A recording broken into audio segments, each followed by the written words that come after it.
29 भक्ति योग। यह सोचकर कि इसके पूर्व वर्णित की गई वैराग्य पर आधारित आध्यात्मिक विधि अत्यंत कठिन है, उद्धव ने कुछ सरल विधि के विषय में जिज्ञासा की। उत्तर में भगवान श्री कृष्ण ने भक्ति के विषय में संक्षिप्त आदेश दिए।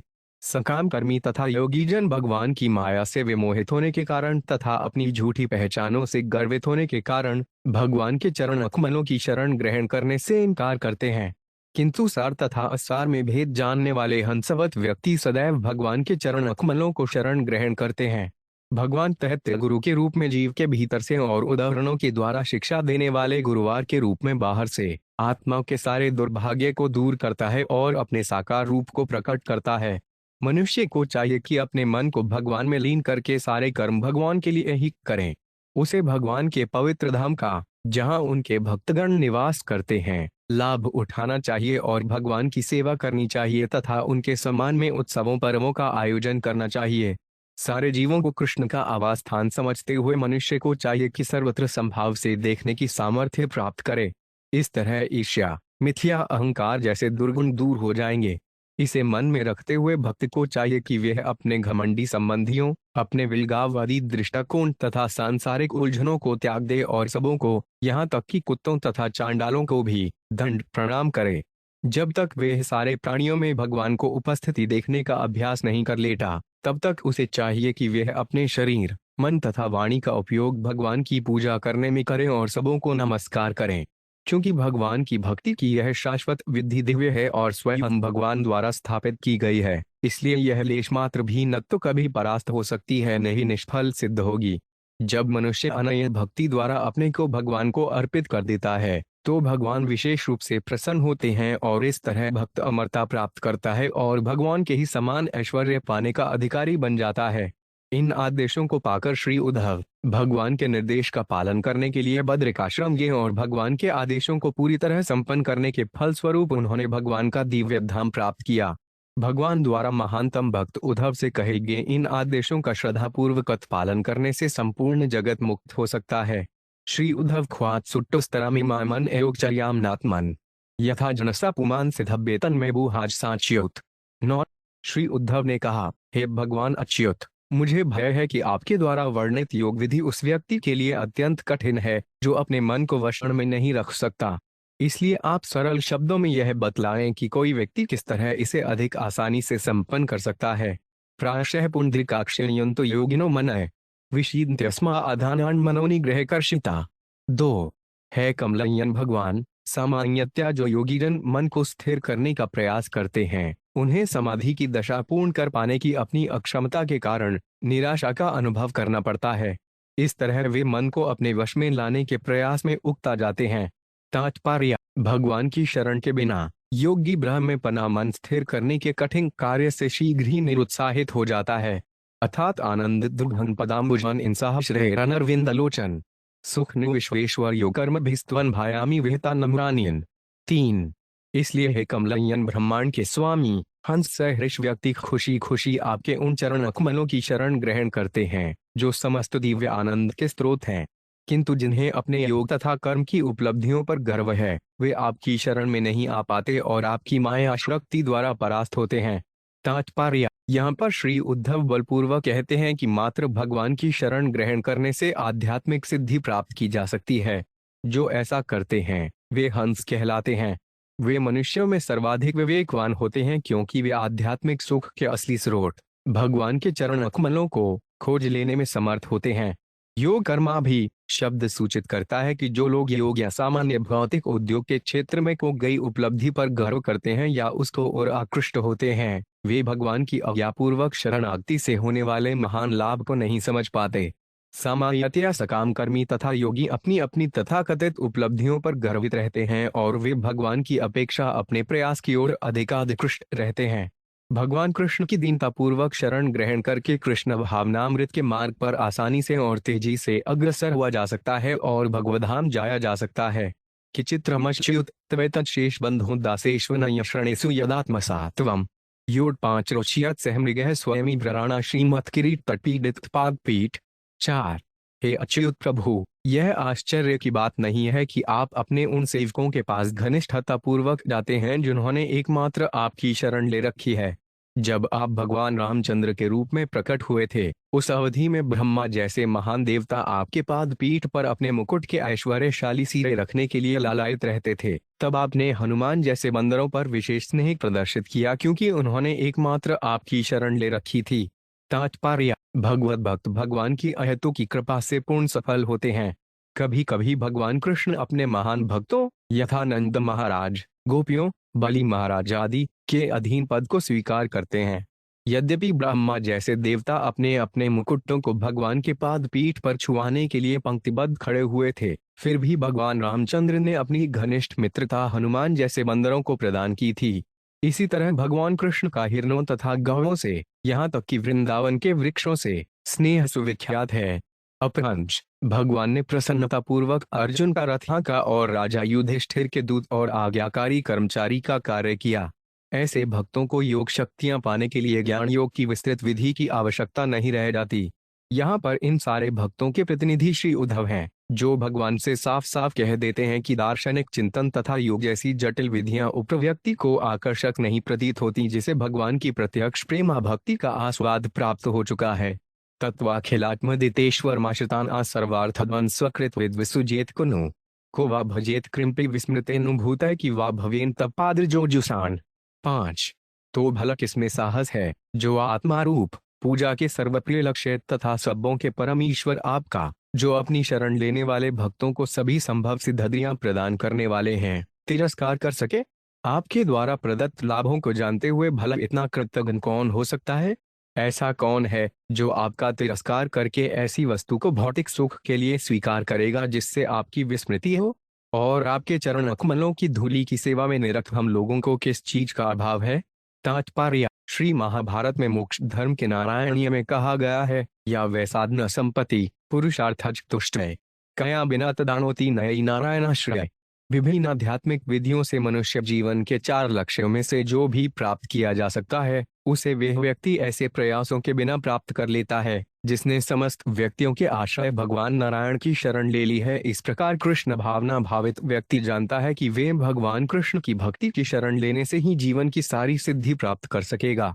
यह योग की सर्वोच्च अवस्था है, जिसकी पुष्टि भगवद गीता में हुई है। नैवोप्यंत्य पच्चितं कव्यस्तवेश बरया युद्धापिकृतमृद्धमदय स्मरणन्तः यो अंतर्बाहिस्तर भूताम शुभं विधुन्नाचार्य चैत्र पुषास्वक्ति व्यनक्ति 6।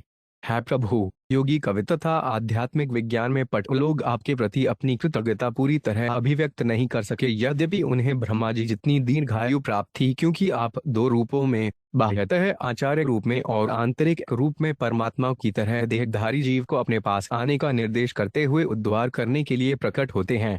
तात्पर्य: श्रील जीव गोस्वामी के अनुसार भक्त को भगवान कृष्ण उसके जीवन की अपेक्षा 1 करोड़ गुना अधिक प्रिय है। श्रील विश्वनाथ चक्रवर्ती ठाकुर के अनुसार 1000 बार ब्रह्मांड की सृष्टि होने तक भक्ति करते रहने पर भी भक्त भगवान के उक्त ऋण को चुका नहीं पाता, जो उन्होंने अपने चरण कमलों की भक्ति प्रदान करके दिया था। भगवान हृदय के भीतर परमात्मा रूप में प्रकट होते हैं और बाहर से वे गुरुवार तथा कवि अवतार के रूप में, भगवद गीता तथा श्रीमद् भागवत के वैदिक ज्ञान के रूप में। श्री शुक उवाच इत्युद्धवेनात्यनुरक्तचरित सा पृष्ठो जगत क्रीडन कह स्वशक्तिभिः गृहीत मूर्तित्रय ईश्वरेश्वरो जगात स प्रेमं नोहरस्मित। 7। शुकदेव गोस्वामी ने कहा, इस तरह अत्यंत स्नेहिल उद्धव द्वारा पूछे जाने पर समस्त ईश्वरों के परम नियंता भगवान कृष्ण, जो संपूर्ण ब्रह्मांड को अपने खिलौने के रूप में मानते हैं और ब्रह्मा, विष्णु तथा शिव के 3 रूप ग्रहण करते हैं, प्रेम पूर्वक अपनी सर्व आकर्षक मुस्कान दिखलाते हुए उत्तर देने लगे। श्री भगवान वाचान्ते कथिष्यामि मम धर्मान सुमड्रलान यान श्रद्धया च गणपत्यो मृत्युंजयति दुर्जयम। 8। भगवान ने कहा, हाँ, मैं तुमसे अपनी भक्ति के सिद्धांतों का वर्णन करूंगा, जिनको संपन्न करने से मरते प्राणी दुर्जय मृत्यु पर विजय पालेगा। कुर्यात् सर्वाणि कर्माणि मदर्थं कह स्मरन् मख्यर्पित मनश्तो मधर्मात्मम नोरति। 9। मनुष्य को चाहिए कि सदैव मेरा स्मरण करते हुए बिना जल्दबाजी के मेरे प्रति अपने सारे कर्तव्य पूरा करे। उसे चाहिए कि वह मुझे मन तथा बुद्धि अर्पित करके मेरी भक्ति के आकर्षण में अपना मन स्थिर करें। तात्पर्य: मदमात्म्यमनोराति का अर्थ होता है कि मनुष्य का सारा प्रेम और स्नेह भगवान को प्रसन्न करने में लगाया जाए। यहाँ इसका संकेत नहीं किया गया कि भक्ति में आत्मतुष्टि के आस्वादन का प्रयास किया जाए, प्रत्युत उसे भगवान को प्रसन्नता के प्रति आकृष्ट होना चाहिए, जिसे भगवान कृष्ण से चली आ रही परंपरा के प्रामाणिक गुरुवार के आदेश को श्रद्धापूर्वक पूरा करके प्राप्त किया जा सकता है। भक्ति के भी भीतर निजी तुष्टि के प्रति आसक्ति भौतिकतावादी है, जबकि भगवान की तुष्टि के प्रति आसक्ति शुद्ध आध्यात्मिक भाव है। देशायुर्ण्यानाश्रयत मदभक्ते साधुभी शतान देवासुर मनुष्येषु मद्भक्ताचरितानि च। 10 मनुष्य को उन पवित्र स्थानों में जाकर शरण लेनी चाहिए जहां मेरे संत स्वभाव वाले भक्तगण निवास करते हैं। उसे मेरे भक्तों के आदर्श कार्यकलापों से मार्गदर्शन प्राप्त करना चाहिए। ये भक्त देवताओं, असुरों तथा मनुष्यों के बीच प्रकट होते हैं। तात्पर्य: नारद मुनि भगवान के महान भक्तों में से एक हैं, जो देवताओं के बीच प्रकट हुए। प्रहलाद महाराज असुरों के बीच तथा अन्य अनेक बड़े बड़े भक्त तथा अम्बरीश महाराज तथा पांचों पांडव मनुष्यों के बीच उत्पन्न हुए। मनुष्य को भक्तों के आदर्श कार्यों की तथा पवित्र स्थानों की भी शरण लेनी चाहिए जहां भक्तगण निवास कर रहे हों। इस तरह वे भक्ति मार्ग में सुरक्षित रहेगा। पृथक 17वां महापर्व यात्रा महोत्सवान कार्यद गीत नृत्याहर महाराज विभूति भी। 19 मेरी पूजा के लिए विशेष रूप से नियत पर्वों, त्योहारों तथा उत्सवों को मनाने के लिए या तो अकेले या सामूहिक जलसों में गायन, नृत्य तथा अन्य ठाट बांट के साथ मनाने की व्यवस्था करे। मामेव सर्वभूतेषु बाहिरंतर्पावृतम ईक्षेतात्मनिचात्मानं यथा कमलाशय। 12 मनुष्य को चाहिए कि शुद्ध हृदय से सारे जीवों के भीतर और अपने भी भीतर मुझको परमात्मा रूप में देखे कि मैं किसी भौतिक वस्तु द्वारा अकलंकित हूँ तथा सर्वत्र भीतर तथा बाहर उपस्थित भी हूँ, जिस तरह सर्वव्यापी आकाश होता है। तात्पर्य: श्रील विश्वनाथ चक्रवर्ती ठाकुर के अनुसार भगवान ने यह श्लोक उन लोगों को आकृष्ट करने के लिए कहा जो परब्रह्म के विषय में दार्शनिक चिंतन के प्रति उन्मुख रहते हैं। ऐसे योग के विद्वान परम एकता की खोज करते हुए यहाँ पर वर्णित भगवान के स्वरूप द्वारा आकृष्ट होंगे। इति सर्वाणि भूतानि मद्भावेन महादुते सभाजन्मयमानो ज्ञानवान केवलमाश्रितः। 13 बाहाने पुक्सिस्तेने ब्रह्मणीड के स्फुलिड के अकूरे कूर के चैव समयक पंडित मत। 94 हे तेजस्वी उद्धव, जो व्यक्ति सारे जीवों को इस भाव से देखता है कि मैं उनमें से हर एक में उपस्थित हूँ और जो इस दैवी ज्ञान की शरण लेकर हर एक का सम्मान करता है, वे वास्तव में बुद्धिमान माना जाता है। ऐसा व्यक्ति ब्राह्मण तथा नीच, चोर तथा ब्राह्मण संस्कृति के दानी संवर्धक, सूर्य तथा अग्नि की क्षुद्र चिंगारी, चदय तथा क्रूर को सम्मान रूप से देखता है। तात्पर्य: यहाँ पर अनेक विलम्बों को रखा गया है। उदाहरणार्थ उच्च जाति का ब्राह्मण तथा निम्न जाति का आदिवासी, भद्र पुरुषों की वस्तुएं चुराने वाला चोर तथा ब्राह्मणों को दान देने वाली ब्राह्मण संस्कृति का आदर करने वाला सर्वशक्तिमान सूर्य तथा नगण्य स्फुलिंग, और अंत में चदय तथा क्रूर। सामान्यतया ऐसे विरोधी गुणों में अंतर करने की क्षमता होने पर मनुष्य बुद्धिमान बनता है। तो फिर भगवान यह कैसे कह सकते हैं कि ऐसे स्पष्ट अंतरों की उपेक्षा करने से मनुष्य विद्वान होता है? इसका उत्तर मद्भावेन शब्द में मिलता है, जिसका अर्थ है विद्वान व्यक्ति भगवान को हर वस्तु के भीतर देखता है। इसलिए बाहर से नाना प्रकार को भौतिक स्थितियों का अवलोकन करते तथा उनसे निपटते हुए विद्वान व्यक्ति सारे जीवों की अपार एकता से अधिक प्रभावित और चिंतित रहता है, जो हर वस्तु के भीतर भगवान की उपस्थिति पर आधारित है। जैसा कि यहाँ कहा गया है, असली बुद्धिमान व्यक्ति बाह्य भौतिक विवेक तक ही सीमित नहीं रहता। नरेश्वभीक्षणान मद्भावान पुंसो भाव्यतोड़ चिरातो स्पर्धा सुया तिरस्कारा सहडाराव्यंती हिल।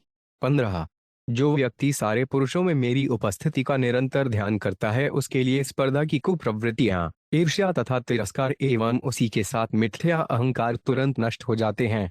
तात्पर्य: बद्धात्माएं अपने सम्मान वालों से स्पर्धा, अपने से श्रेष्ठों से ईर्ष्या और अपने अधीनस्थों को छोटा मानने की इच्छा से प्रेरित होती रहती हैं। ये दूषित लालसाएं तथा इनके साथ ही इनका मूल आधार मिथ्या अहंकार हर जीव के भीतर भगवान का ध्यान करने से तुरंत दूर हो सकते हैं। विसृज्य स्मयमानान् स्वान् दशान् व्रीडाच्च दैहिकीं प्रणम्यदृण्डवद्भुमावश्रचाण्डाल गोखरम। 16 मनुष्य को चाहिए कि वह अपने संगियों के उपहास की परवाह न करते हुए देहात्म बुद्धि एवं उसके साथ लगी चिंता को त्याग दे। उसे कुत्तों, चांडालों, गौवों तथा गधों तक के समक्ष भूमि पर दंड के समान गिरकर नमस्कार करना चाहिए। तात्पर्य: मनुष्य को चाहिए कि वह सारे प्राणियों के भीतर भगवान को देखने का अभ्यास करें। श्री चैतन्य महाप्रभु ने अपने समस्त भक्तों को सलाह दी थी कि वे अपने को तृण से भी नीच तथा वृक्ष से भी अधिक सहिष्णु माने। ऐसी विनीत स्थिति में मनुष्य भगवान की भक्ति करते हुए विचलित नहीं होगा। भक्त कभी मूर्खतापूर्वक यह नहीं सोचता कि गाय या गधा ईश्वर है, प्रत्युत वे भगवान को सारे प्राणियों के भीतर देखता है और इस उच्च आध्यात्मिक स्तर पर वे भेदभाव नहीं बरतता। यावत् सर्वेषु भूतेषु मद्भावो नोपजायते तावदेवमुपासीत्वात्मन काय वृत्ति भी। 17। जब तक मनुष्य सारे जीवों के भीतर मुझे देख पाने की क्षमता उत्पन्न नहीं कर लेता, तब तक उसे चाहिए कि वह अपनी वाणी, मन तथा शरीर के कार्यों द्वारा इस विधि से मेरी पूजा करता रहे। तात्पर्य: जब तक मनुष्य सारे जीवों के भीतर भगवान का साक्षात्कार न करने लगे, उसे चाहिए कि सारे प्राणियों को नमस्कार करने की विधि को चालू रखे। भले ही सारे प्राणियों के समक्ष भूमि पर वास्तव में न गिरा जाए, किंतु कम से कम मन के भीतर अथवा शब्दों से सभी जीवों का सम्मान तो करे। इससे भक्त को जल्दी ही आत्म साक्षात्कार हो सकेगा। सर्व ब्रह्मात्मकम तस्य विद्यात्मनीष्या परिपश्यनु प्रमेत सर्वतोमुदित संशय। 18। सर्वव्यापक भगवान के ऐसे दिव्य ज्ञान से मनुष्य परब्रह्म को सर्वत्र देख सकता है। सारे संशयों से मुक्त होकर वे सकाम कर्मों का परित्याग कर देता है। अयं हि सर्वकल्पान आसक्षी चीनो मातुमम मद्भावः सर्वभूतेषु मनोवाकाय वृत्ति भी। 19। निसंदेह में मन, वाणी तथा शरीर के कार्यों को प्रयोग करके सारे जीवों के भीतर मेरी अनुभूति करने की विधि को आध्यात्मिक प्रकाश की सर्वश्रेष्ठ संभव विधि मानता हूँ। नहारोपक्रमे ध्वंसो मधर्मस्य उद्भवान्वपि मया व्यवसितः समीर्ण निर्गुणत्वाद् नाशेष। 20। हे उद्धव, चूंकि मैंने स्वयं इसकी स्थापना की है, इसलिए मेरी भक्ति की यह विधि दिव्य है और किसी भौतिक प्रेरणा से मुक्त है। निश्चय ही भक्त इस विधि को ग्रहण करने से रंच मात्र भी हानि नहीं उठाता। तात्पर्य: यद्यपि बड़े बड़े मुनियों तथा अधिकारियों ने मानव प्रगति की विविध विधियां स्थापित की हैं, किंतु साक्षात भगवान ने भक्ति योग्य प्रणाली चालू को है, जिसमें मनुष्य प्रेमई सेवा द्वारा भगवान को शरण ग्रहण करता है। जो व्यक्ति निजी प्रेरणा के बिना भगवान को सेवा करता है, वे कभी भी अपनी उल्कत्थी में परास्त नहीं हो सकता और निकट भविष्य में भगवधाम अवश्य जाएगा। यो यो मयि परे धर्म कल्प्यते निष्फलाय चेत तदायासु निरर्थः स्यादयादेरिव सतम। 29। हे संत शिरोमणि उद्धव, भयावह स्थिति में सामान्य व्यक्ति रोता है, डर जाता है और शोक करता है। यद्यपि ऐसी व्यर्थ की भावनाओं से स्थिति में कोई परिवर्तन नहीं आता, किंतु निजी प्रेरणा के बिना जो कार्य मुझे अर्पित किए जाते हैं, वे बाहर से व्यर्थ होते हुए भी वास्तविक धर्म विधि के तुल्य हैं। निजी तात्पर्य: निजी इच्छा के बिना तुच्छ से तुच्छ कार्य भी जब भगवान को अर्पित किया जाता है, तो वे मनुष्य को आध्यात्मिक जीवन की पूर्णता तक उठा देता है। वस्तुत भगवान कृष्ण सदा ही अपने भक्त की रक्षा तथा पालन पोषण करते हैं, किंतु यदि कोई भक्त अपनी भक्ति को अबाध चलते रहने के लिए भगवान से सुरक्षा या लालन पालन के लिए पुकार करता है, तो भगवान कृष्ण ऐसी बाहरी अनावश्यक याचनाओं को सर्वोच्च धार्मिक विधि के रूप में स्वीकार कर लेते हैं।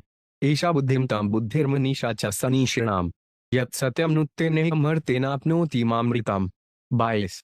यह विधि बुद्धिमान की परम बुद्धि और परम चतुर की चतुराई है, क्योंकि इसका पालन करने से मनुष्य इसी जीवन में मुझ नित्य सत्य को पाने में नश्वर तथा असत्य का उपयोग कर सकता है।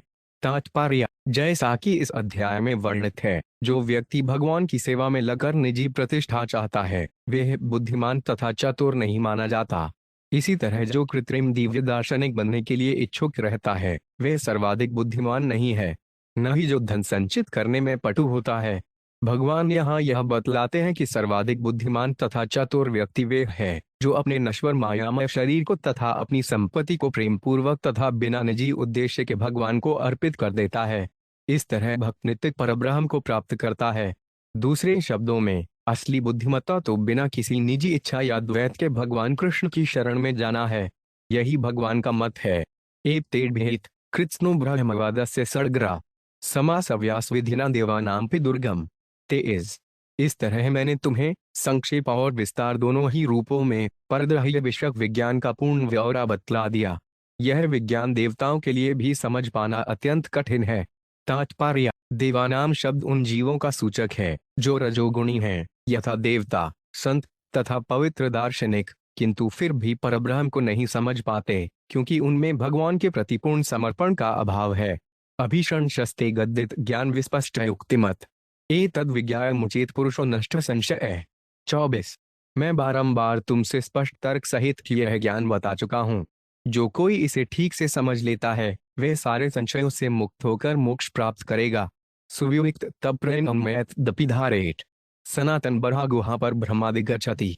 2575।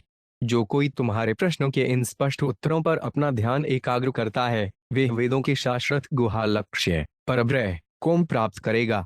यह तन्मम भक्तेषु संप्रदद्मात् सुपुष्कलम तस्याहन बहादाय से ददासम थात्मान मात्मतना। 26। जो व्यक्ति उदारता पूर्वक इस ज्ञान को मेरे भक्तों के बीच फैलाता है वे परब्रह्म का देने वाला है और मैं उसे अपने आप को दे देता हूँ। यह तत्संधीत पवित्र परमं श्रोत्री सपूरेतः ब्रह्मा ज्ञान दीपेंद्र शयनो। 27। जो व्यक्ति स्पष्ट तथा शुद्ध बनाने वाले परम ज्ञान को जोर जोर से बांचता है वह दिन प्रतिदिन शुद्ध बनता जाता है क्योंकि वह दिव्य ज्ञान रूपी दीपक से अयों को मुझे उद्घाटित करता है। यह त्रिशुद्धया नित्यम अव्यग्र शृणुयात्न मयि भक्ति परा कुर्वन् कर्मभिर्न सबध्यते। 28। जो कोई इस ज्ञान को श्रद्धा तथा ध्यान के साथ नियमित रूप से सुनता है और साथ ही मेरी शुद्ध भक्ति में लगा रहता है वे भौतिक कर्म के फलों के बंधन से कभी नहीं बंधता। अप्युद्धवत्वया ब्रह्मदसख्ये संबधारितम अपि ते विगतो मोह शोकश्चा समनुभव। 29। है मित्र उद्धव, क्या अब तुम इस दिव्य ज्ञान को भली भांति समझ गे? क्या तुम्हारे मन में उठने वाले मोह तथा शौक दूर होगे? तात्पर्य: श्री उद्धव भगवान कृष्ण की शक्ति को उनसे पृथक अभिव्यक्ति मानने के कारण वे मोहित थे। उद्धव का शौक इसलिए उत्पन्न हुआ था क्योंकि वे अपने को कृष्ण से पृथक समझ रहे थे। वस्तुतः श्री उद्धव नित्य मुक्तात्मा है किंतु भगवान ने उन्हें मोह तथा शौक में डाल दिया था जिससे उद्धव गीता के इस परम ज्ञान का प्रवचन किया जा सके। भगवान कृष्ण का प्रश्न यहाँ यह सूचित करता है कि यदि उद्धव ने इस ज्ञान को ठीक से न समझा हो तो भगवान इसी ज्ञान को पुनः बतला दें। श्रील विश्वनाथ चक्रवर्ती ठाकुर के अनुसार श्री उद्धव कृष्ण के घनिष्ठ मित्र हैं, अतः कृष्ण का यह प्रश्न मैत्री और क्रीड़ा भाव से पूछा गया था। कृष्ण को उद्धव के कृष्ण भावनामृत में पूर्ण प्रकाश प्राप्त होने का अभिज्ञान था।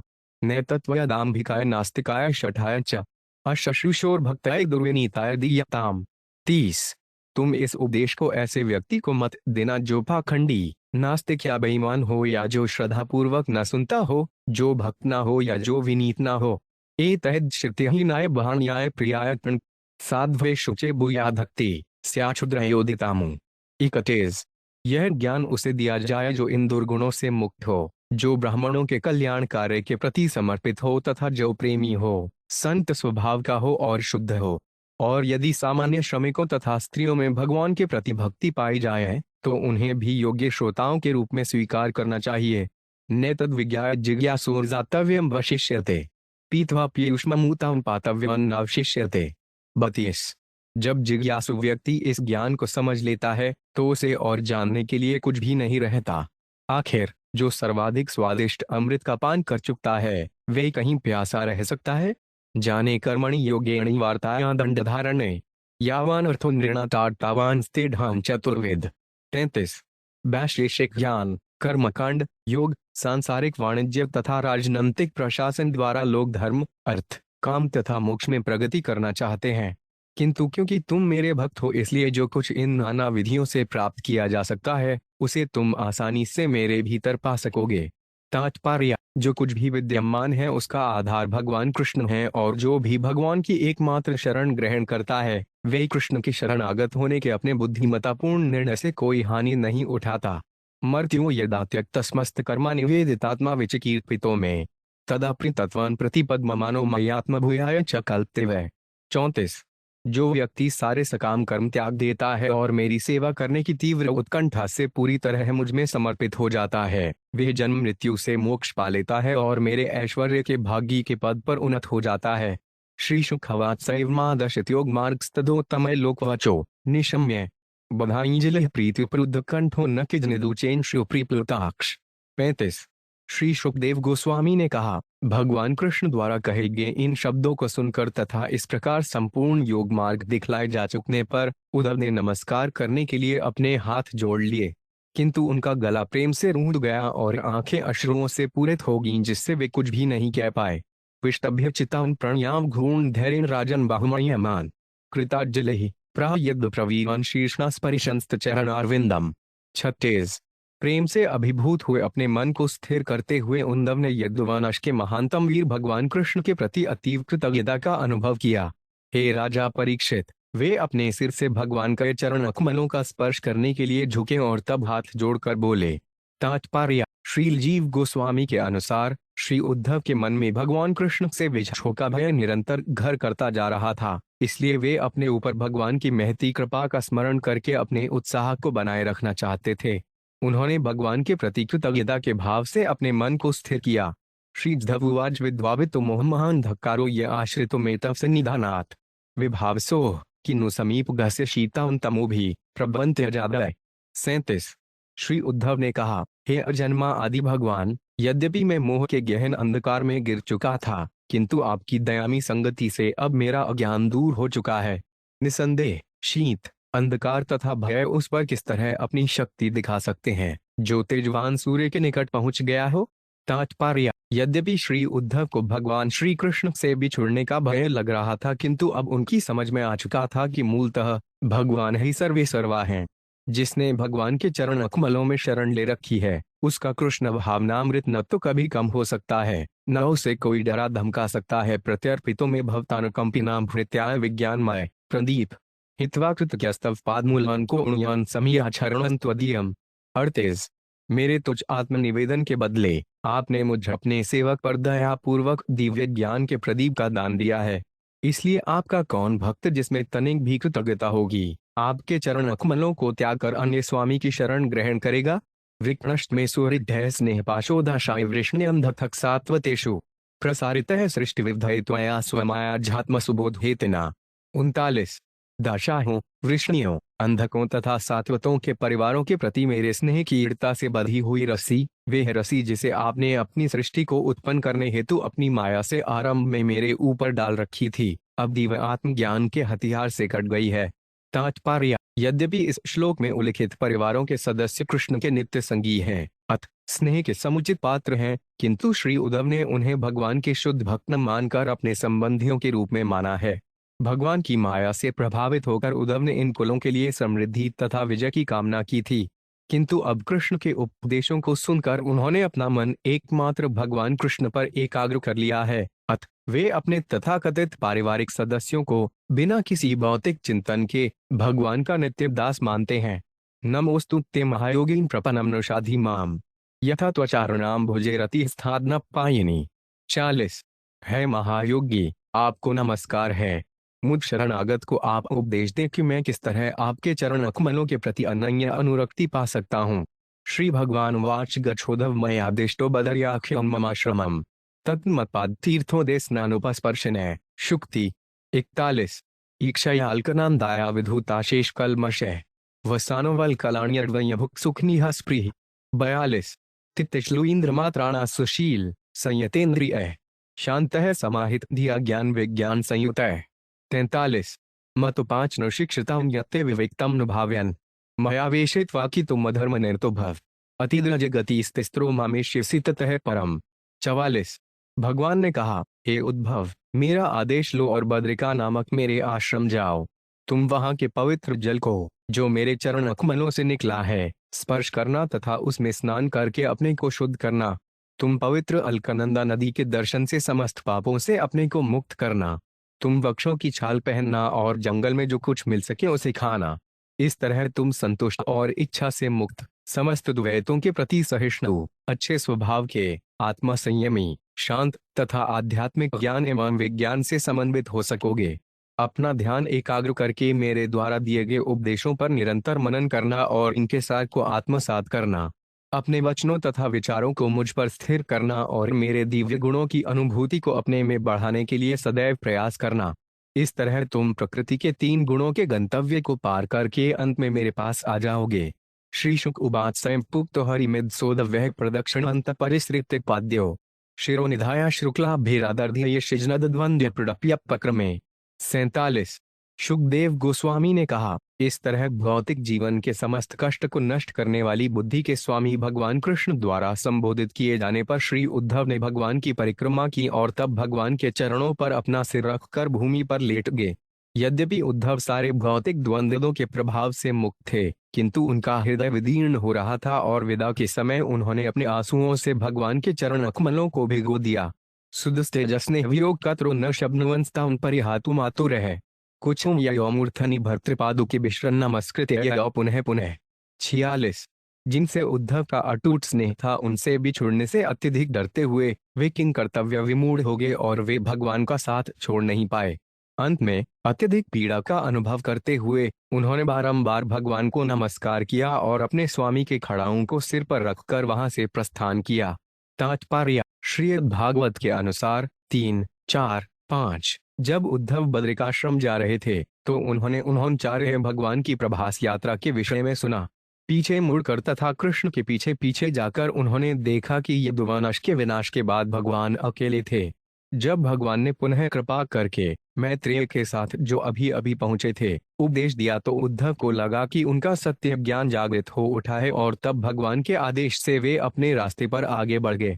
ततस्तमन्तैदि सन्निवेशे गतो महाभागवतो विशालाम यथोपदिष्टा जगदेक बंधुना तपः समास्थाय हरिर्गाद गतिम। 47। तत्पश्चात भगवान को हृदय में रखते हुए महान भक्त उद्धव बद्रिकाश्रम गए। वहां पर तपस्या में रत होकर उन्होंने भगवान के निजी धाम को प्राप्त किया जिसका वर्णन ब्रह्मांड के एकमात्र मित्र स्वयं कृष्ण ने उनसे किया था। तात्पर्य: श्रील विश्वनाथ चक्रवर्ती ठाकुर के अनुसार श्री उद्धव वैकुंठ स्थित द्वारका लौट आए। यह इदानंद समुद्र संभूतां ज्ञानामृतां भागवताय भाषितां कृष्णेन योगेश्वर सेविता इधिणा सचुधाया सेव्य जगद्व्यमुच्यते। 48। इस तरह उन भगवान कृष्ण ने जिनके चरण कमलों की सेवा समस्त बड़े बड़े योगेश्वरों द्वारा की जाती है अपने भक्त से यह अमृतुल्य ज्ञान कहा जो आध्यात्मिक आनंद के संपूर्ण सागर जैसा है। इस ब्रह्मांड में जो कोई भी इस कथा को अत्यंत श्रद्धापूर्वक ग्रहण करता है उसकी मुक्ति निश्चित है। भव भयमत पहन्तु ज्ञान विज्ञान सार निगम कृदुप जटे भूणवद्वेद सारम अप्रतिमुदितश्चापाय धृत्य वर्गान पुरुषम ऋषभगा कृष्ण सनजनतो अस्मि। 49। मैं उन भगवान कृष्ण को नमस्कार करता हूँ जो आदि तथा समस्त जीवों में महानतम है। वे वेदों के रचयिता हैं और उन्होंने अपने भक्तों के भौतिक जगत के भय को नष्ट करने के लिए मधुमक्खी की तरह समस्त ज्ञान तथा विज्ञान के इस अमृतमय सार का संग्रह किया। इस तरह उन्होंने अपने अनेक भक्तों को आनंद सागर से यह अमृत प्रदान किया है और उनकी कृपा से उन्होंने इसका पान किया है। तात्पर्य: जिस तरह मधुमक्खी फूल को क्षति पहुंचाए बिना अमृत चूस लेती है उसी तरह श्री कृष्ण वैदिक विकास की विस्तृत प्रणाली को विचलित किए बिना समस्त वैदिक ज्ञान का सार काट लेते हैं। दूसरे शब्दों में श्री कृष्ण स्वयं को वैदिक ज्ञान का लक्ष्य स्थापित करते हैं। वे प्रारंभिक निकृष्ट विधियों को जो स्थूल भौतिक व्यक्तियों पर लागू हो तनिक भी विनष्ट नहीं होने देते। श्री शुकदेव गोस्वामी समस्त ब्रह्मांड के गुरुवार भगवान श्री कृष्ण को नमस्कार करते हुए समापन करते हैं। इस प्रकार श्रीमद् भागवत के 11वें स्कंद के भक्ति योग नायक 29वें अध्याय के श्रील भक्ति वेदांत स्वामी प्रभुपाद के विनीत सेवकों द्वारा रचित तात्पर्य पूर्ण हुए।